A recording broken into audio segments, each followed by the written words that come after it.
Je suis à côté de deux produits révolutionnaires. Ce sont ce qu'on appelle des friteuses à air, ou en anglais des air fryers. Et je me suis dit, mais attends, c'est quoi ce cirque? D'où on peut frire sans huile? Alors la mode, elle nous vient direct des États-Unis, hein, forcément, le pays des excès, le pays du healthy. Et donc pour vérifier ce que vaut un air fryer dans la vie de tous les jours, est-ce que vraiment c'est utile? Est-ce que vraiment on peut frire des choses avec l'air? Ben, j'ai pris un modèle de chez Moulinex qui est assez premium, qui est le Easy Fry and Grill XL, il coûte 200 €. Et de l'autre côté, j'ai pris la Mi Smart Air Fryer de chez Xiaomi, qui coûte 114 €. Alors on est chez Frandroid, donc je me suis fait plaisir. Les deux, ce sont des modèles connectés. Je vais revenir sur la partie connectée un peu plus tard, vous verrez, c'est folklore. Hein. Alors j'ai découvert l'air fryer sur TikTok, comme tout le monde. C'est vrai que les recettes qu'on voit sur TikTok avec l'air fryer, mais c'est bluffant. On dirait que ça a été frit dans l'huile, sans huile. Et forcément, avec un produit comme ça, je me suis dit, mais attends, mais c'est incroyable, je vais pouvoir faire des frites sans prendre un seul gramme. Ha! J'achète! Et donc la première chose que j'ai fait en recevant les produits, c'est mais comment ça fucking fonctionne? Alors c'est assez simple, en fait, il y a un panier qui se retire sous forme de tiroir, dans lequel on va mettre ses ingrédients, hop hop hop, on envoie, et ça chauffe, et c'est par le dessus du panier à l'intérieur que ça va chauffer. On voit donc une résistance qui va venir chauffer l'ensemble du panier, et un ventilateur qui va venir propulser l'air à l'intérieur du panier. Et c'est pareil, que ce soit dans le modèle pas cher ou le modèle premium, bah c'est le même fonctionnement, regardez, on voit bien la résistance et le ventilateur qui est à l'arrière, qui est bien en métal, hein. Faut bien que ça résiste à la chaleur aussi. Et je me dis, ok, c'est parti, on teste les frites. Alors, je mets les frites dans le panier, je les secoue bien, je mets un petit peu d'huile, comme recommandé sur les notices d'utilisation de ces produits. Calmez-vous, c'est qu'une cuillère, pas plus, les gars. Et c'est parti, on enfourne, sans préchauffage pour le modèle premium, avec un petit préchauffage quand même sur la Xiaomi. Et là, ça part en cuisson, et je me dis, attends, Arnaud. J'ai l'impression d'avoir déjà vu cette technologie quelque part. Est-ce que ça vous parle à vous aussi? Eh ben oui, mon four à chaleur tournante que j'avais payé assez cher en plus à l'époque. Ben ça fonctionne pareil, la chaleur tournante, c'est une résistance avec un ventilateur qui va propulser l'air dans la cuve du four. Ni une ni deux, j'y vais, je prends ma plaquette de frites et je l'envoie dans mon four en même temps. Et là, on va voir ce qu'on va voir au bout de quelques minutes de cuisson, si on a une vraie différence entre une friteuse à air et un four à chaleur tournante. Et là, cuisson terminée, à ma grande surprise, il n'y a pas grande différence entre les frites faites au four et les air fryers. En même temps, c'est pas étonnant, c'est la même techno, la chaleur tournante. Alors, est-ce que ces friteuses à air peuvent remplacer une vraie friteuse et faire des frites comme on pourrait les faire frire dans l'huile? Eh ben, la réponse c'est non. Pas plus qu'un four. Il y a quand même quelques différences entre un four et air fryer à l'utilisation, mais techniquement, les résultats que vous aurez avec un air fryer seront les mêmes avec votre four à chaleur tournante. Vraiment les mêmes. Il y a par contre un truc qu'on peut pas vraiment faire dans un air fryer, c'est de faire cuire des gâteaux, parce que la chaleur, elle vient vraiment du dessus, elle est projetée en direct, donc ça va pas faire une cuisson homogène, contrairement à un four où la cuve étant plus grande, l'air peut vraiment circuler en 3D autour du plat, alors que là, dans un air fryer, l'espace est contenu, donc la propulsion de la chaleur va vraiment être quasi directe avec la surface du gâteau, donc vous allez avoir un gâteau très cuit au-dessus, peu cuit à l'intérieur, bref, ça va être compliqué de gérer la cuisson. Alors je vous l'ai dit au début de cette vidéo, il y a une partie connectée sur ces air fryers. Autant vous dire que Xiaomi a un cran d'avance sur Moulinex niveau application. L'application elle est claire, on peut choisir des programmes, les lancer, et elle vous envoie des notifs quand la cuisson arrive à la fin, quand il faut secouer les frites, etc. selon le programme que vous donnez. Moulinex c'est beaucoup moins développé, c'est tout simplement un livre de recettes en ligne, mais en gros c'est le livre de recettes du air fryer qui est sur une application. Voilà, pourquoi pas. Bref, la partie connectée, moyennement convaincu. On est du même niveau qu'un frigo connecté, quoi. C'est pouvoir dire je veux que ça soit un peu plus chaud, un peu plus froid, je veux... C'est pas grand chose, c'est pas très utile et surtout, tout est accessible de manière hyper pratique sur les interfaces des produits. Donc quelque part, c'est hyper facultatif, quoi. C'est limite plus chiant d'aller connecter son smartphone pour utiliser le produit que de réellement le faire directement au tactile sur l'appareil. Bon alors au final, est-ce qu'il faut acheter un air fryer? Bah ouais, parce que peut-être que là, vu la période qui arrive, vous vous dites bah ouais, attends, un air fryer, ça peut être pas mal à acheter là, ou à offrir, pourquoi pas? Eh ben j'irais dire que si vous avez un four à chaleur tournante chez vous, bah non, parce que clairement, le résultat, il est le même. Visuellement, au niveau de la croustillance, et puis aussi au niveau de la quantité qu'on peut faire dans un four, c'est vachement plus intéressant. Par contre, si vous n'avez pas de four, que vous habitez en appartement, et que vous êtes dans un espace restreint, bah un air fryer, ça peut faire la blague pour faire rôtir des petites viandes, pour chauffer des frites surgelées, ou même pour décongeler ses meilleurs plats picards. C'est un peu encombrant sur un plan de travail, Mais franchement, ça prend quand même vachement moins de place qu'un four, et globalement, ça coûte moins cher qu'un four. Ou alors, faut vraiment taper dans les fours bas de gamme pour arriver à ces prix-là. En plus de ça, le air fryer, il a un côté hyper facile d'utilisation au premier coup. En fait, dans un four, pour que la chaleur tournante fonctionne bien, il va falloir utiliser, pourquoi pas, la grille, ou une grille perforée qu'on achète en plus, avec un petit peu de papier sulfurisé. Ben là, je sais pas comment vous dire, mais là, en fait, dans le air fryer, tout a été pensé pour que les aliments ne soient pas collés à une plaque. Il y a toujours une grille pour pouvoir surélever un petit peu, que l'air passe bien partout. Bref, c'est bien pensé, et ça fait que sur le air fryer, on va avoir quelque chose de plus facile à utiliser, entre guillemets, qu'un four, et surtout pour le nettoyage. Bah ouais, parce qu'entre laver ça dans son évier ou juste le mettre dans le lave-vaisselle quand c'est compatible, c'est beaucoup plus simple que de se mettre accroupi face à son four pour pouvoir passer l'éponge, là, et tous les produits qui vont avec pour décaper les coulures. Donc ça, niveau nettoyage, c'est du pain béni à côté d'un four. De l'autre côté, le air fryer, bah il préchauffe quasiment pas. Sans préchauffage, on gagne un peu de temps. C'est vrai qu'un four, on peut vite perdre entre 5 minutes pour les fours les plus performants et 15 minutes pour les fours les moins performants.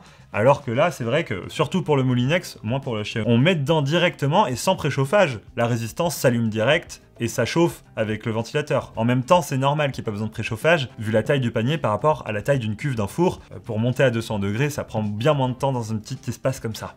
Il y avait une rumeur que j'ai vue sur internet comme quoi un four consommerait plus qu'un air fryer, et du coup l'air fryer c'est limite écologique. Non, un air fryer ça consomme quasiment autant qu'un four en chaleur tournante, c'est la même techno, ça fonctionne de la même manière, donc non. Juste le préchauffage fait qu'on va consommer plus, mais techniquement, pendant la cuisson, ça consomme la même chose. Par contre, un des soucis du air fryer, c'est que dès qu'on commence à un peu charger en nourriture le panier, la cuisson se fait de manière tellement lente et il faut tellement venir sortir les ingrédients, les secouer parce que ça cuit pas à l'intérieur, ça cuit que... Ah bref.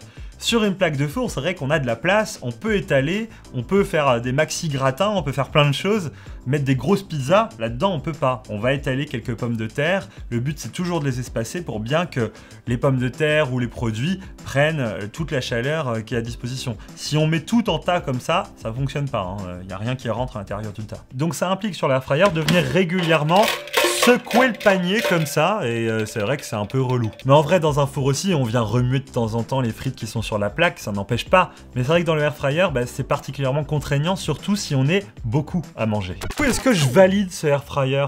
Je trouve que le produit, il est pas inintéressant, il est pas déconnant, mais par contre, il y a une énorme connerie qui a été faite, c'est le marketing, le nom air fryer. Ça ne frit que dalle. Le principe de la friture, c'est de plonger des ingrédients dans de l'huile et que ça devienne bon parce que c'est gras et croustillant. C'est la friture, quoi. C'est ça, c'est généreux. Là, il n'y a rien de friture dans un air fryer. C'est ça qui est un peu chiant. Donc, penser qu'on va pouvoir faire ses meilleures frites avec un air fryer, c'est 100% faux. On n'atteindra jamais le niveau de qualité de quelque chose qui est frit dans un bain d'huile. C'est irremplaçable. Par contre, oui, c'est vrai, un air fryer fait une belle alternative à un four à chaleur tournante avec une petite contenance, une rapidité sans préchauffage pour les modèles qui sont un peu bien spéqués, parce que celui-ci, avec sa puissance, c'est beaucoup moins quand même. Et puis, peut-être un avantage du air fryer si vous êtes vraiment pas bon en cuisine, c'est qu'il y a toujours des modes préprogrammés. Par exemple, il va y avoir le mode rôtisserie, le mode frites, le mode décongélation. Vous cliquez sur le truc, vous mettez vos ingrédients et ça fait tout seul dans les temps. Alors attention, c'est pas toujours parfait, il faut toujours remettre 5 minutes de plus, mais au moins il y a des modes qui mettent déjà la température, etc. Et ça, c'est pas le cas forcément des fours à chaleur tournante. Donc ça peut être sympa si vous avez besoin de modes de cuisson déjà intégrés au produit. Les air fryers, très souvent, ils les proposent tous. Donc voilà, moi ce que je dirais aux gens, c'est que le air fryer, donc c'est pas une friteuse, c'est un four à chaleur tournante en petit format, avec l'avantage du fait que ça soit un petit format. Donc ça va vite à chauffer. Et l'action du chaud arrive du coup à vite dessécher les aliments, donc à les rendre un peu plus croustillants, plus rapidement qu'un four en règle générale. Même si chez moi, j'avoue, j'ai un four assez performant, j'ai toujours réussi à avoir à peu près les mêmes résultats dans les mêmes temps.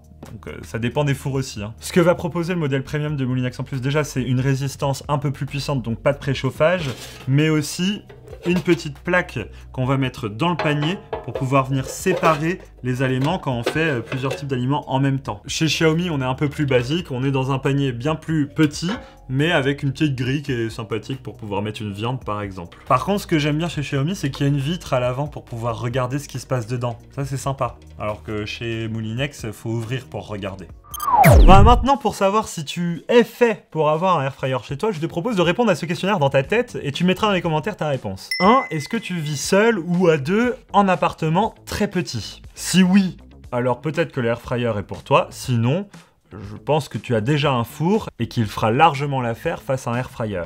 Deuxième question, est-ce que tu utilises quotidiennement la fonction chaleur tournante de ton four pour te faire des petits légumes rôtis, de petites portions de frites ou autres? Alors si oui, peut-être que le produit comme ce Moulinex va être pratique par rapport à un four à chaleur tournante pour ce qui est du préchauffage. Ça permettra de gagner quand même quelques précieuses minutes de préchauffage et c'est vrai qu'il y a un côté facile d'utilisation avec les programmes. Et troisième question, est-ce que pour toi c'est important qu'un produit soit connecté? Alors dans ce cas-là, si tu me dis oui, je vais te dire d'aller vers le produit Xiaomi qui offre une connectivité assez intéressante avec une application qui est bien foutue. On peut vraiment tout régler dessus, c'est comme une télécommande du airfryer à distance, alors que chez Moulinex, comme je l'ai dit, c'est beaucoup plus restreint. Mais à titre personnel, la partie connectée de ce genre de produit, je trouve ça sympathique à essayer, mais au quotidien, c'est vraiment relou de penser à ouvrir l'appli et de lancer les programmes depuis l'application. Les boutons, c'est beaucoup plus simple. Pour conclure, je vous dirais, n'achetez pas de airfryer. Ne vous faites pas avoir par TikTok. Si vous avez déjà un four et que vous l'utilisez pas si souvent que ça, vous risquez de ne pas si souvent utiliser votre airfryer et il risque de rester exposé dans votre cuisine